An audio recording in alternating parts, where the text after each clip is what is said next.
മുണ്ടക്കൈ ചൂരൽമല ഉരുൾപൊട്ടൽ ദുരന്തത്തിൽ സംസ്ഥാന സർക്കാരിനെ വിമർശനം നടത്തി ആഭ്യന്തരമന്ത്രി അമിത്ഷാ രംഗത്ത്.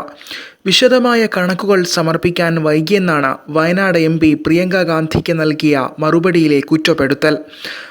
അതേസമയം ഉരുൾപൊട്ടൽ ദുരന്തത്തിലെ സഹായധനം സംബന്ധിച്ച കണക്കുകളിൽ കേന്ദ്ര സംസ്ഥാന സർക്കാരുകൾ വ്യക്തത വരുത്തണമെന്ന് ഹൈക്കോടതി നിർദ്ദേശം നൽകി. കഴിഞ്ഞ ദിവസമാണ് മുണ്ടക്കൈ ചൂരൽമല ഉരുൾപൊട്ടൽ ദുരന്തത്തിൽ കേന്ദ്ര സഹായം ഉറപ്പാക്കണമെന്നാവശ്യപ്പെട്ട് പ്രിയങ്ക ഗാന്ധി കേന്ദ്ര ആഭ്യന്തരമന്ത്രി അമിത്ഷായ്ക്ക് കത്തു നൽകിയത്.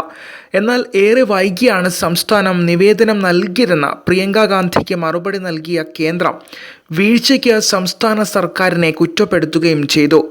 3.5 മാസത്തിന് ശേഷമാണ് 2219 കോടിയുടെ സഹായം കേരളം ആവശ്യപ്പെട്ടത്. ഇതുവരെ 291 കോടി രൂപയുടെ സഹായം നൽകിയെന്നും കേന്ദ്രം വ്യക്തമാക്കി.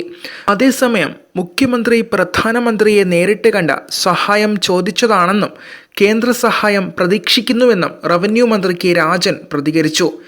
ഇതിനിടെ സഹായധനം സംബന്ധിച്ച കണക്കുകളിൽ വ്യക്തത വരുത്തണമെന്ന് ഹൈക്കോടതി കേന്ദ്ര സംസ്ഥാന സർക്കാരുകളോട് നിർദ്ദേശം നൽകി. സംസ്ഥാന ദുരന്ത നിവാരണ ഫണ്ടിലെ നീക്കിയിരിപ്പ് സംസ്ഥാന സർക്കാർ അറിയിക്കണം. എത്ര ഫണ്ട് നൽകിയെന്നും ഇനി എത്ര കൊടുക്കണമെന്നും കേന്ദ്രവും വ്യക്തമാക്കണം. സാങ്കേതിക പദപ്രയോഗങ്ങളല്ല നടത്തേണ്ടത് എന്നും കോടതി ചൂണ്ടിക്കാട്ടി. ഇന്ന് SDRF അക്കൗണ്ട് ഓഫീസർ നേരിട്ട് ഹാജരാക്കണമെന്നും ഹൈക്കോടതി ആവശ്യപ്പെട്ടിട്ടുണ്ട്. News desk Mallu 1.